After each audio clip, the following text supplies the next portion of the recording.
Havia como se o céu tivesse decidido lavar a cidade inteira naquela noite. Nas sombras de becos úmidos e ruas iluminadas por neons piscantes, Evelyn Chase acendeu um cigarro, o olhar atento a qualquer movimento. Resolver problemas era o que ela fazia, mas seus problemas nunca eram simples. A polícia chamava quando a lei não bastava, quando as evidências apareciam, quando as testemunhas sumiam ou quando os segredos ameaçavam explodir. Não era oficial, e nem queria que fosse. Evelyn era o fantasma da justiça, silenciosa e eficiente. Mas naquela noite, o problema era diferente. Não era alguém que precisava ser encontrado, mas algo. E todos pareciam assustados. Quer então entender como você pode utilizar da lei de Catherine como um foco narrativo para você resolver os problemas da sua narrativa, das suas localidades e da sua trama? Então sim, bora!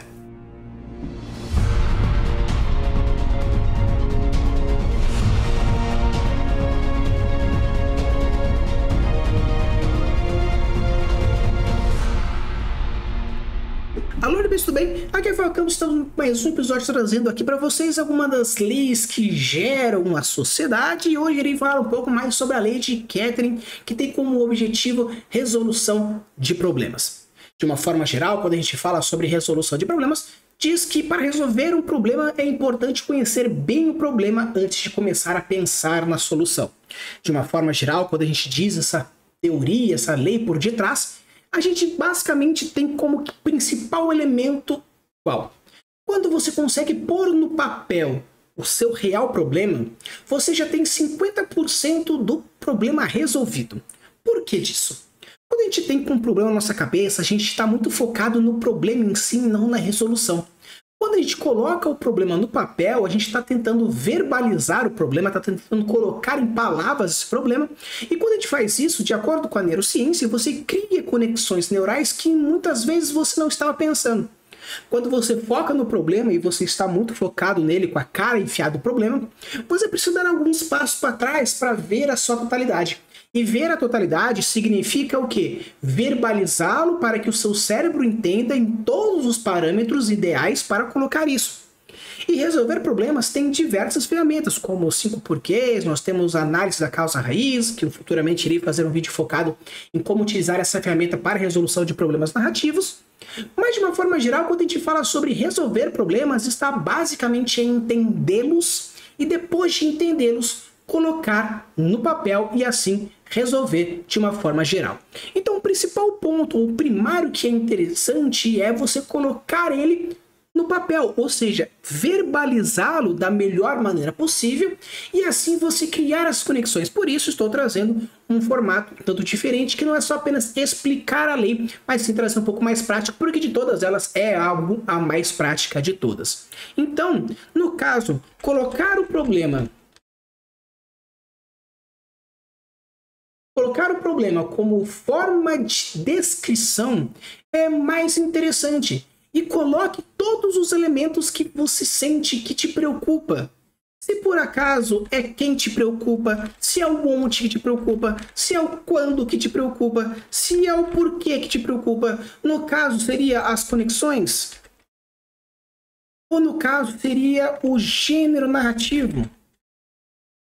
No caso, o problema é o personagem. No caso, o problema é a linguagem que você quer usar.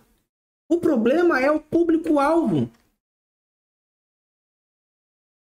Quais são os problemas que você está querendo entender? Quais são os fatores que você quer? Porque assim você consegue entender muito mais forte aquilo que você quer fazer. Porque entender os elementos narrativos fazem com que as conexões neurais aconteçam com mais profundidade. E esse é o principal ponto quando a gente fala de problemas narrativos. Por quê? Resolver problemas narrativos está diretamente ligado com o quê? Com as ideias, com as conexões e, obviamente, com a própria leitura e o próprio treino. Se você, escritor, escritora, mestre, word builder, não consome o próprio material que vai produzir, você vai ficar dentro da sua próprio mundinho. Você precisa ampliar as suas técnicas, ampliar a sua cultura, ampliar as suas ferramentas para assim construir algo muito mais decente e fugir daquela mesmice ideia de pensamentos. Tanto que, quando a gente coloca, por exemplo, a utilização da lei de Catherine como formato de resolução de problemas, o primeiro e fator importante é entender qual é o problema central. O problema central está aonde? Então, é isso que a gente vai tentar procurar dentro da sua narrativa. O problema está no personagem. Então, vamos caçar essa problemática e entender dentro da narrativa o que você quer.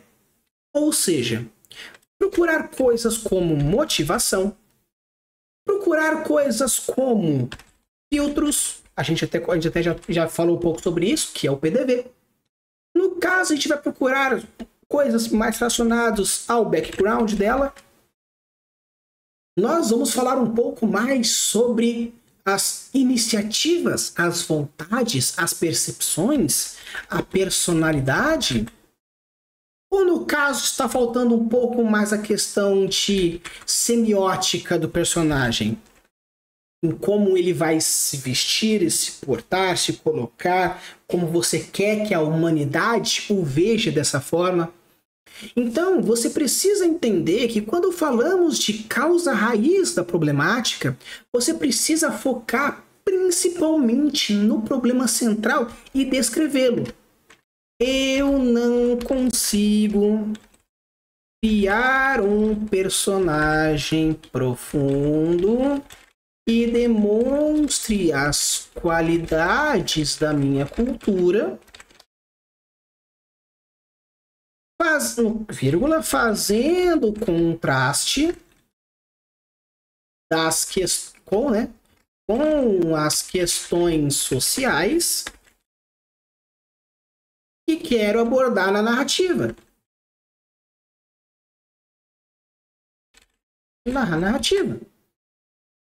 Ou seja, aqui você já está começando a colocar um pouco mais profundamente o que você quer com os elementos e como você pretende fazer isso.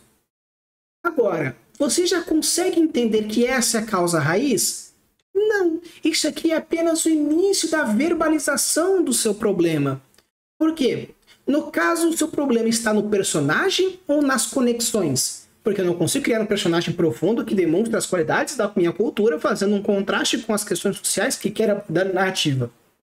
Mas quais são as culturas? Ou no caso, qual é a cultura e qual é o genius loci dela? Qual é a cultura? Genius loci.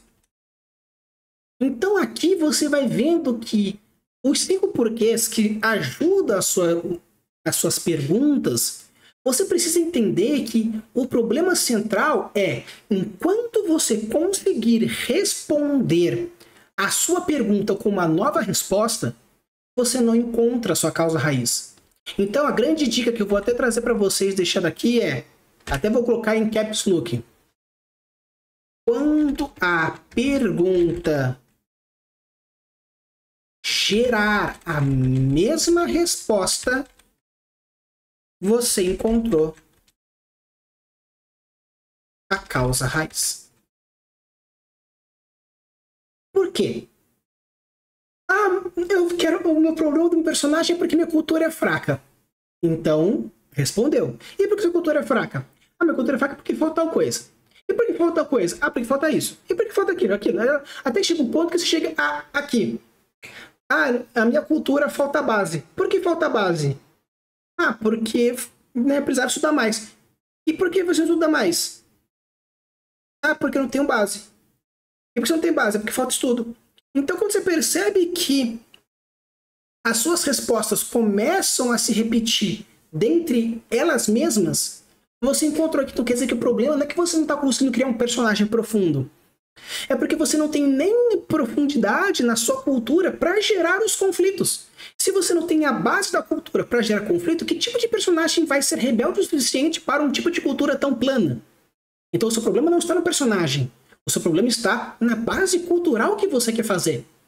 E se você percebe uma coisa interessante fazendo essas perguntas até esgotar as suas respostas, é porque se você começa a criar que o meu problema é que eu sou gordo. Então eu quero fazer academia porque eu sou gordo.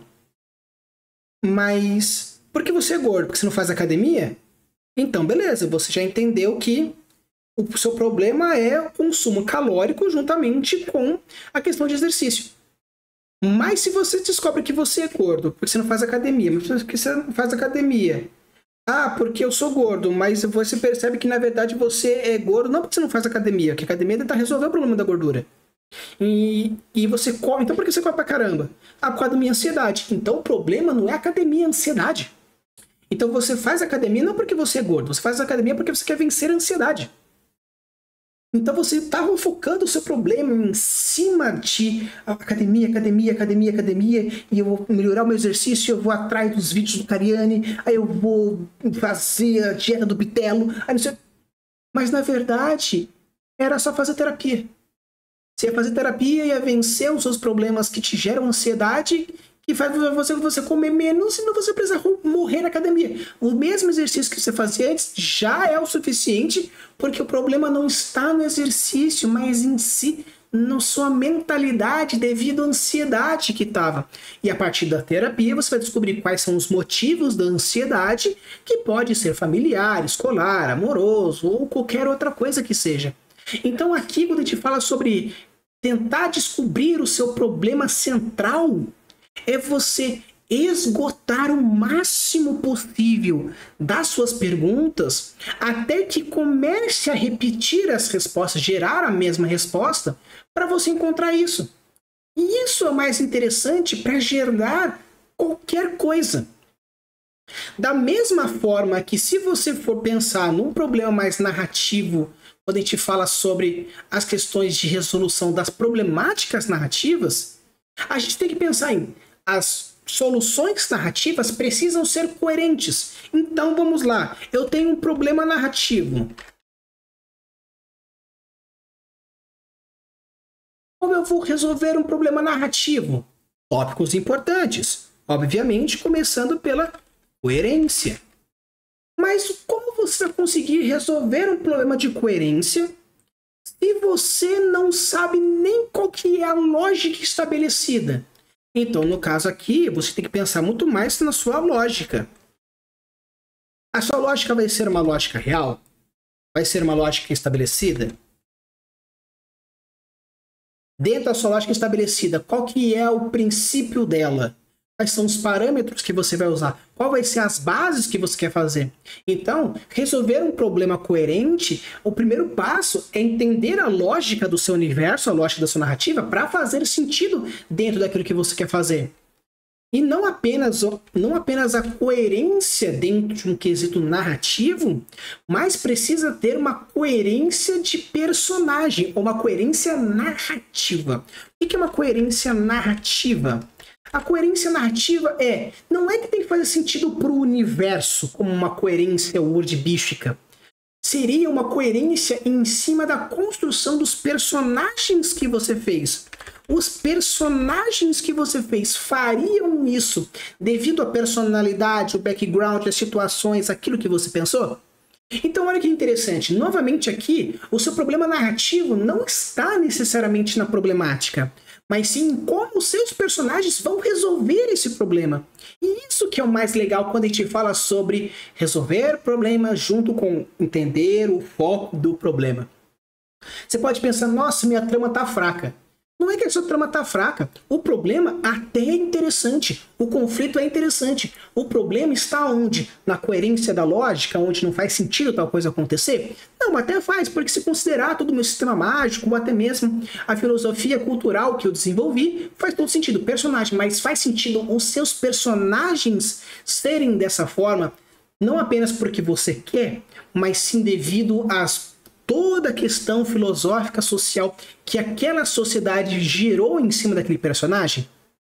Então, quando a gente fala sobre o problema narrativo, não está apenas em ser coerente para uma lógica do universo, mas precisa fazer uma coesão com o personagem. O personagem precisa fazer sentido. E o outro detalhe aqui é a questão do problema narrativo a partir dos gatilhos mentais. Não adianta você só querer fazer algo que faz sentido se não for algo curioso. Não adianta você querer fazer se não tiver aproximação. Não adianta você querer se não tiver autoridade. Não adianta você querer fazer se não tiver emoção. Não adianta fazer se não tiver, no caso, uma antecipação. E vários outros. Então o problema da sua narrativa não está na coerência, não está nos personagens, mas é que não está legal. É que realmente não está legal. Não é curioso. Eu não me aproximo emocionalmente. Eu não vejo que faz sentido dentro de um emocional que eu falo, nossa, porra. Eu não consigo criar hipóteses pensando, nossa, e como será isso no futuro? Então os seus problemas não estão nos seus personagens, na sua trama, é porque a sua história tá chata. Falta atingir o cérebro da pessoa para gerar situações que gerem realmente coisas interessantes. E com isso a gente leva no nosso quarto ponto da nossa problemática narrativa. Que é no caso, a gente chama de buracos.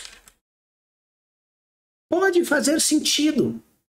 Mas se você não tem a técnica para que aquilo faça um sentido do jeito que for, ok. E qual é a mensagem? Tudo isso tem que fazer sentido com a mensagem que você quer fazer. Com o gênero que você quer tratar. Com o público que você quer tratar. Então não adianta você querer fazer uma história com diversos fatores se existem buracos. Falta técnica, falta mensagem, falta entender o gênero narrativo, qual que é a ferramenta do gênero narrativo. É fantasia, é terror, é suspense, é alta, baixa, é urbana, é dark, é green. Você entender quais são as suas narrativas, qual que é o gênero da sua história, para que com isso você crie e entenda quais são as ferramentas narrativas daquele estilo literário, faz sentido. Da mesma coisa para o público. Fazer uma fantasia para uma criança de 6 anos é bem diferente de uma fantasia para uma criança de 9. É diferente para um pré-adolescente de 13. É diferente para um adolescente de 17. Que é diferente para um jovem adulto. Existem dinâmicas emocionais, dinâmicas populacionais, existem dinâmicas sociais, existem diversos tipos de fatores que vão gerar situações e problemáticas que vão fazer ter algo ali. Então, quando a gente fala de resolução de problemas, olha como é um pouco mais complexo. Porque aqui a gente estava tentando entender e ver que você precisa colocar o seu problema no papel. Depois que você coloca o problema no papel, é você gastar o máximo de perguntas possível para gerar essa resposta até que tenha essa semelhança de respostas. E a gente percebe também que quando a gente tem um problema narrativo, pode ser muito mais o foco ser em um, mas na verdade o foco ser em outro. Por isso a importância também de leitores beta, para que as pessoas consigam ver e você consiga ver também por olhos de outras pessoas, os grandes problemas que podem ter. Então o legal é que quando a gente começa a ver a narrativa com olhos mais técnicos, a gente percebe que existe muito mais fator nas coisas que você quer fazer do que simplesmente citar e vomitar. Ah, mas Rafa, de acordo com o que você disse na última lei, o ideal é você vomitar dos 80-20. Sim, Pareto é uma outra forma de se pensar. Aqui, Catherine, não estamos falando necessariamente algo que vai contra Pareto. Aqui nós estamos falando naqueles 20%. Sabe a correção que eu comentei? Então, aqui a gente encontrou um problema na minha escrita. Estou lendo o que eu escrevi depois de ter vomitado e eu percebi que não está legal. E qual que é o problema? Não sei. Vamos descobrir. O que está te incomodando? Ah, não sei. Então está errado. Vamos tentar descobrir primeiramente qual que é o problema, gerando perguntas até achar essa resposta. Achei a resposta. Agora vamos esgotar as perguntas. Se manteve. Agora vamos tentar descobrir quais são os parâmetros que a gente está faltando. É um parâmetro narrativo? É um parâmetro de personagem? Você acha que falta um pouco de autoridade? Será que falta um personagem um pouco mais carismático? Será que falta um personagem com um pouco mais de arco de personagem? Será que falta eu ler um pouco para eu ver outras formas de resolução do problema que eu quero fazer? Então o interessante aqui é você ver que existe muito mais elementos do que simplesmente resolver problemas e criar as coisas. Da mesma forma que você precisa também entender um fator muito importante que poucos autores têm essa vivência e têm também essa expertise, que é o quê? Desenvolver a própria voz. Mas antes de qualquer coisa, cuidado! Desenvolver a própria voz não te dá permissão de fazer merda. Ou seja, simplesmente você fala que meu estilo literário é confuso. Não, tá confuso, tá ruim. Existe uma grande diferença entre um escritor que brinca com a confusão e um escritor que é confuso. Mais é importante você bater o martelo e dizer: qual que é o meu estilo? Qual que é a minha voz? A minha voz consiste em um narrador X com muita pesquisa para o que eu consiga dar personalidade para o narrador, mesmo sendo um narrador em terceira pessoa. Eu quero que as minhas tramas tenham um quê político, por isso eu quero que as minhas narrativas tenham referências históricas reais, para que as pessoas entendam o quão profundo eu estudei e o quão realista é a trama, o quão urgente, o quão perigoso e o quão merda pode acontecer devido às referências históricas que eu estou trazendo. Perfeito, essa é a sua voz, esse é seu estilo. Você pode mesclar e brincar, e ir para lá e para cá nos diversos estilos? Pode. Só que você precisa encontrar qual que é a sua metodologia, qual que é a sua voz. E aqui está diretamente ligado com o Catherine. Por quê? Quando a gente fala sobre a lei do foco no problema, às vezes o problema pode estar em você, meu querido. Em você, minha querida. E tudo bem. Porque se o problema está em você, é o mais fácil de resolver. Porque é só você mudar. Mas Rafa, é tão difícil de mudar? Sim, com certeza, Como já diria o Rafik, o passado pode doer. Mas você pode fugir dele ou aprender com ele. Então, pegando essa referência básica e muito legal, o que é interessante? Quando a gente fala sobre a construção de uma problemática, a identificação da problemática, podemos chegar no ponto de descobrir que o problema está em mim. Então, se o problema está em mim, está na hora de dar uma pausa e começar a ver mais esse fator, o eu. Será que falta uma leitura? Um tempo para mim? Estou em burnout? No caso, um desfiladeiro criativo? Falta conhecer pessoas? Falta uma metodologia correta? Falta entender isso? Falta entender aquilo? Então, quando você percebe que o problema está em você, talvez esteja na hora de um pouco de estudo, um pouco de prática, conversar com um amigo, bater um papo dentro de uma comunidade saudável. Então é interessante que aqui é legal pelo fato de que estamos falando de um princípio de encontrar um problema, e realmente o problema pode ser no personagem, na narrativa, ou um problema ser tão besta que era só você colocar no papel e falava, nossa, era isso que faltava, ou pode acabar sendo problema sendo você mesmo. Com isso, temos aí diversos canais em português, em inglês, eu tenho diversas playlists, até mesmo tem a aba de comunidade, no caso, no Discord, ou até mesmo os comentários, caso você queira tirar alguma dúvida mais específica. Então o legal é que entender que a lei de Catherine que fala sobre focar no problema é exatamente isso, encontrar aonde está o seu problema. Então, pessoal, esse aqui foi o meu vídeo falando sobre a lei de Catherine, uma coisa um pouco mais no bate-papo, uma coisa um pouco mais no tete-a-tete, porque como a lei de Catherine fala sobre focar no problema e tentar descobrir o problema, às vezes a gente precisa realmente bater esse papo para descobrir. Obviamente, como eu falei, existem diversas técnicas, como por exemplo a espinha de peixe, onde eu vou trazer uma metodologia um pouco mais direta, mas como já apareceu aqui no canal diversas vezes, diversas técnicas diferentes, e se você se sente à vontade de pegar uma, tirar alguma coisa dela e colocar o seu estilo para que fique mais característico, perfeito. Aqui eu trago técnicas diversas para que você encontre aquela que você está precisando, aquela que você estava querendo, e mescla o seu estilo e encontre a sua voz. Temos diversos inscritos que adoraram uma técnica A, técnica B, mesclaram e usaram agora a técnica dele ou dela. Então é interessante fazer dessa forma, e isso é o principal motivo de eu trazer vídeos para vocês, que é trazer técnicas, ajudar, mesmo estando aqui e vocês estando aí. use apoios nas suas construções e deixe os mundos cada vez mais incríveis. Valeu!